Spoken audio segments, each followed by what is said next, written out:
Hey guys, ça va les potos, ça va les cupelés. Ouais, forme. Pas trop froid, non, ça va. Ça pique un peu. Hein. Là, je suis au soleil, je suis bien, tranquille. Mais ce matin, ça piquait quand même. Hein.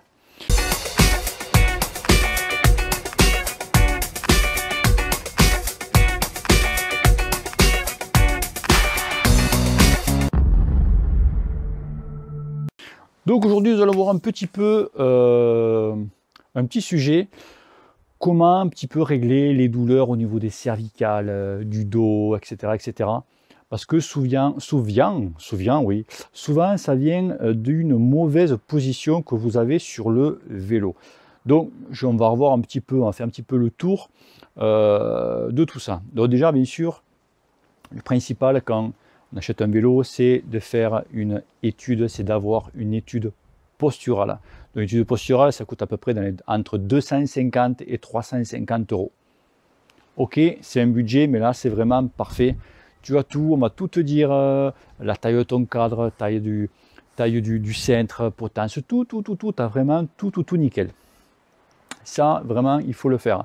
Alors, moi, je rigole des fois pour ceux qui, des fois j'en vois, qui ont des très beaux vélos, des vélos à 12 000, par exemple. Je ne sais pas s'ils font 5 kg, je ne suis pas allé à la peser, mais vu, d'accord, bon bref, mais les mecs, tu vois très bien qu'ils sont très mal posés sur le vélo. Donc quand tu leur dis putain, il faut que tu fasses une étude posturale, la réponse, ça coûte 300 euros quand une étude posturale. Et tu as envie de dire, attends garçon, tu mets 12 000 sur un vélo ou 10 000, ce que tu veux, et tu n'as pas 300 balles à mettre sur une étude posturale. Par contre, il a un ensemble Castelli. Il y en a pour 500 balles ou 600 balles d'un ensemble, tu vois. Ah non, le regard, le paraître, les amis. Le paraître. C'est ça qui me fait un peu délirer, moi, des fois. Enfin bref, c'est pas une polémique, mais bon, voilà, c'est juste un message, j'ai rien à voir, je m'en fous, mais bon, des fois, quand même, ça la fout mal, quoi. Donc, pour ces petites douleurs-là, donc faire une étude posturale, ça va vraiment, des fois, vous sauver la vie, quoi. Donc là, moi, je vais vous donner quelques petites méthodes. Alors, cette méthode-là, oula, je vais m'envoler. On peut la comparer à la CMU de l'étude posturale, tu vois, donc c'est un petit peu un truc, voilà, comme ça, un truc facile, quoi. J'ai rien contre les gens qui ont la CMU, hein. Oh putain non, hein. C'est pas la polémique, hein. Après, si vous voulez polémiquer, ça me fait remonter les vues sur YouTube, tu vois. Donc alors, déjà, on va voir au niveau du poste du pilotage. Alors j'en vois pas mal qui, alors, soit les mecs qui sont comme ça, on dirait des Golgoth, des plus mobiles, tu vois, comme ça, tu vois, des plus mobiles, ou les mecs qui sont complètement couchés. Mais vraiment, tu vois que les mecs ne sont pas bien, c'est pas possible. Et bien sûr, ces gens-là sont les premiers à dire j'ai mal au cervical et j'ai mal au dos. C'est normal, c'était comme ça sur le vélo, donc automatiquement il faut que tu lèves la tête. Donc c'est sûr, quand tu fais beaucoup de kilomètres, tu arrives à un moment où c'est plus possible. Donc cervical, ça donne des maux de tête, c'est pas possible. Donc déjà, il te faut quand même avoir une position quand même confortable. Donc tu vois, alors la position, c'est pas sur les cocottes qu'on la trouve. Hein. C'est là qui règlent leur position sur les cocottes. Non, la position se règle dans le creux du centre, donc ici. Donc tu vois que moi, voilà, moi je suis bien, donc je peux encore, tu vois, relever, donc quand même de la marge. Donc là, moi je suis très bien. Je peux même descendre un petit chouïa de plus, tu vois. Moi, je te parle moi. Mais je reste comme ça parce qu'au moins quand tu fais beaucoup de kilomètres, c'est quand même plus agréable. Donc, déjà sur ce point-là. Ensuite, donc si tu es trop bas, ici, bon là moi j'en ai une, mais des fois tu n'en as pas. Ici, tu vois, tu as une petite bague. Cette petite bague-là, il faut l'enlever et la mettre en dessous. Donc, qui va te relever un petit peu ton poste de pilotage. Donc, ce que les problèmes cervicales, ce que les problèmes de dos, c'est que c'est assez efficace. Si tu n'as pas de bague sur ta potence, que tu ne peux pas faire autrement, et que tu n'es pas bien, là, il faut que tu raccourcisses ta potence. Donc ça, je suis place de 200. Si je vois que j'ai plus rien et que quelle solution me donner, je vais changer la potence. Donc potence de 100, il faut que tu passes sur une potence de 90. Donc ça va te rapprocher un petit peu ton poste de pilotage et ça va un petit peu te redresser un petit peu le buste. Donc ça va te soulager automatiquement un peu ton dos et tes cervicales. Tu vois un petit peu. Donc voilà, après la largeur du centre, bon, maintenant nous sommes tous des centres de 400, 410. Donc c'est pas trop le problème. Mais souvent aussi, le problème vient des positions, problème de dos et problème de cervical au niveau de ta hauteur de selle. Et ouais, tu dis mais c'est pas bon. Ben ouais, je vais t'expliquer pourquoi. Parce qu'en fait, on a tous entendu dire que avoir une belle hauteur de selle sur un vélo, ça a de la gueule. On a tous entendu, c'est joli, c'est beau, c'est voilà, ça claque. Donc il y a des mecs, donc je te parle toujours dans le pourcentage, ben les mecs ils s'en foutent de vraiment être bien posés sur leur vélo, eux ils veulent avoir un vélo qui a de la gueule. Donc les mecs, ils te montent la hauteur de selle. Et quand tu les vois pédaler, ils sont comme ça, ils se dandinent du cul. Et ouais, et après, bon, ils ont les jambes qui pètent, donc après des problèmes de dos, de hanche, enfin, tout le pataquès. Donc bien sûr, donc ça, on s'en branle, c'est vrai que ça a de la gueule. Si tu aimes avoir une belle hauteur, parce qu'il y en a qui aiment, avoir une belle hauteur de selle, tu peux le faire. Tu peux le faire, ce n'est pas sale. En fait, tout simplement, quand tu achètes ton prochain vélo, tu prends un vélo à une taille en dessous de la tienne. Par exemple, tu as l'habitude de prendre des vélos en taille L, tu prends un vélo en taille M. Oui, monsieur. Donc, tu auras un cadre un petit peu plus court. Par contre, tu pourras remonter un petit peu ta selle, ça aura plus de gueule. Par contre, il va falloir que tu changes ta potence obligatoirement. Parce que si tu prends du M, par exemple, sur du L, tu as une potence en 100. Ouais, en 100. Et sur... oui, en 100. Et sur le M, tu auras aussi du 100, mais comme tu auras un cadre plus petit, donc sur un cadre M, il faudra que tu passes sur une potence de 110, donc un petit peu plus longue pour rattraper un peu la longueur du tube. Voilà, après tout le reste, c'est plus ou moins, je dis pas pareil, mais avec quelques millimètres de moins. J'ai posté une vidéo là-dessus, justement, j'en avais parlé, qu'en ce moment, la mode, c'est de prendre un cadre en dessous de tes côtes habituelles, parce que comme ça, tu as un cadre qui est plus léger, qui est plus rigide, et tu peux modifier un petit peu quelques petits paramètres, recul de selle, potence, tu la loges un petit peu plus, c'est pas mal, c'est pas mal. Donc au niveau de la hauteur de selle, voilà, donc, les mecs ils ont des selles comme ça, donc automatiquement, comme tu as le cul en l'air, encore une fois, tu as la nuque qui est comme ça.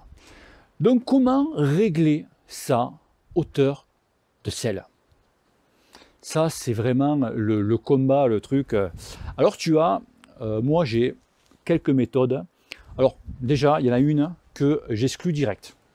Elle me fait rire. Alors, au tout début, quand tu débutes, tu cherches un petit peu comment régler sa hauteur de selle. Donc tu tombes sur de tout. C'est la fameuse position assise et le talon sur la pédale. Alors tu vas comprendre un truc. Je le fais en direct. Donc je m'assois. Donc je prends donc mon talon. Donc talon sur la pédale. Voilà, donc il faut que ta pédale, il faut que ta manivelle soit dans l'axe de ton tube de selle et il faut que ta jambe soit tendue.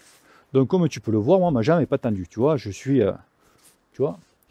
Donc en fait, si tu as un mec qui fait la même chose que moi et qu'au pied, il a une paire de tongs ou des espadrilles, tu comprends que c'est pas pareil. Moi j'ai 2 cm si c'est pas 3 de talons. Donc tu comprends bien que c'est pas bon. Donc généralement il faut le faire avec des chaussures de vélo. Mais selon les chaussures de vélo, pareil, tu as au niveau des talons, au niveau du petit tampon, tu en as qui sont plus hauts que d'autres. Tu en as qui les semelles sont plus hautes que d'autres. Donc c'est vraiment, c'est pas bon. Tu vois, le truc, c'est pas bon. Donc ça va bien qu'un jour tu es emmerdé, ta selle est descendue, donc tu dis pourquoi pas faire ce truc à l'arrache. Donc c'est beaucoup plus pour le VTT, ça, bon, bref, c'est pas... Donc ça, vraiment, c'est abandonné, c'est de la merde. Après, tu as la méthode colombienne. Ah, est-ce que tu connais la méthode colombienne? Tu la connais pas celle-là, hein? Tu dis, oula, qu'est-ce qui va me sortir encore? Mais en fait, la méthode colombienne, ils se font pas chier. Et franchement, on est très proche de la réalité. La méthode colombienne, tu mets tes chaussures de vélo et tu te mets, alors c'est la méthode à l'ancienne, tu te mets sur le côté, ici, et il faut que l'os, tu vois, l'articulation de ta hanche touche ta selle. Et moi, je suis pratiquement pile poil. Sérieux, je suis pratiquement pile poil. Donc là, j'ai un peu plus de talons, je suis à peine plus haut, mais je suis pile poil. Ça, c'est la méthode colombienne, l'ami. Et franchement, c'est nickel. Ensuite, tu as, après, tu as la méthode, donc, les fameux calculs, dont le 109% et la multiplication 0,885. Alors, qu'est-ce que c'est ça? En fait, tu vas prendre tu te colles contre le mur, tu prends un bouquin, donc tu écartes les jambes dans la largeur de tes épaules, tu prends un bouquin, tu te le mets vraiment entre les jambes. Alors attention, on prend la mesure de l'entrejambe. Je ne te dis pas de prendre la mesure ce que tu as entre les jambes. C'est pas pareil. Alors si il faut mesurer ça, je peux te dire d'entrée, il faut que tu prennes un cadre enfant, hein, ça c'est sûr. Donc tu prends ton entrejambe, tu fais une marque sur ton mur ou n'importe où, quelqu'un tu fais un coup de main. Et ça, donc, soit tu le multiplies par 0,885, donc ça te donne ta hauteur de selle, ou de la méthode 109%, qui en fait, tu vas donc hauteur entrejambe, ton entrejambe est multiplié par 1,09, donc le 109%. Et ça va te donner la hauteur de ta selle. Donc comment on reproduit ça? En fait, il faut que tu prennes vraiment dans l'axe de ta selle, donc on va prendre la position qui est ici, en descendant en bas, et il faut être dans l'axe du pédalier. Bon là, c'est pas le mieux, c'est de prendre de l'autre côté. S'il y a le trou, moins on voit bien. Donc, du milieu de l'axe de ton pédalier. Et là, tu reproduis ça. Et c'est nickel. Alors attention, une chose, c'est pour ceux qui modifient les selles, qui achètent une autre selle. Souvent, les rails sont de différentes hauteurs. Donc, pensez à refaire quand même votre hauteur de selle. Parce que là, les rails, bon, celui-là, il est bas, mais tu as des selles où tu as les rails beaucoup plus hauts. Tu vois, vous savez, les rails de selle, ils ont une hauteur comme ça. Donc, pensez chaque fois à modifier votre hauteur de montée ou de la baisser.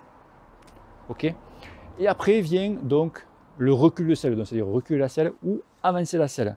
Mais ça, par contre, il y a beaucoup de gens qui font ça et que c'est pas bon. Pourquoi? Parce que avant de faire, de travailler sur le recul de selle, il faut d'abord que tes cales, au niveau des chaussures, soient nickel. Parce que le recul de selle va avec tes chaussures, en fait tes cales. Alors comment régler ces cales avant de régler son recul de selle?